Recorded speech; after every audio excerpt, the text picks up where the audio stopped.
Good morning mga kasalonistas! Tara, samahan nyo kami na mag-home service. Medyo malayo-layo ang ating lalakbayin, mga 17 minutes to 25 minutes away from the city. At medyo masaya dahil tatlo kami magkakasama ngayon sa home service. Medyo maaga nga lamang, alas 9 ng umaga ay nakagayak na kami. At eto na nga, bumabiyahe na kami papunta doon sa aming kliyente. Hindi na nga lang kami pwede mag-video pagdating namin doon. Di habang naglalakbay, di pa-sightseeing lang naman ang mangyan dyan. Pa-relax lang ang mangyan dyan dahil kami ay nakakain kahit papaano ng tinapay sa salon at nakapagkape din naman. So, ganyan kapag kami ay nagpupunta ng home service, kailangan nakapusod ng ganyan para hindi abala yung ating mahabang buhok. At ito naman yung aming mga bagahe. Abay, parang uuwi na ng Pinas.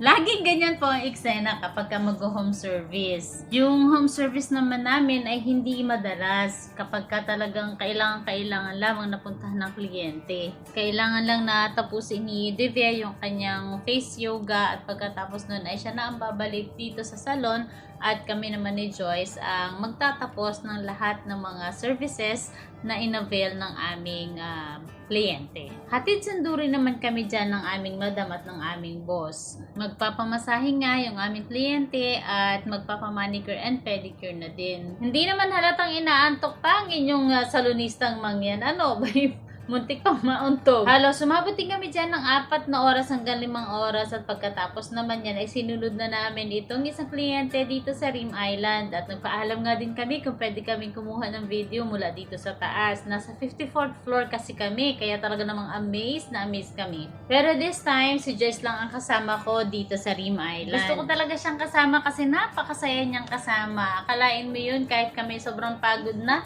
nagagawa pa niya ng rumampa.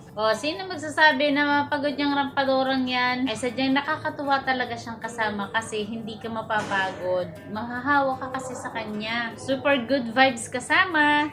At palagi talaga siyang nakatawa.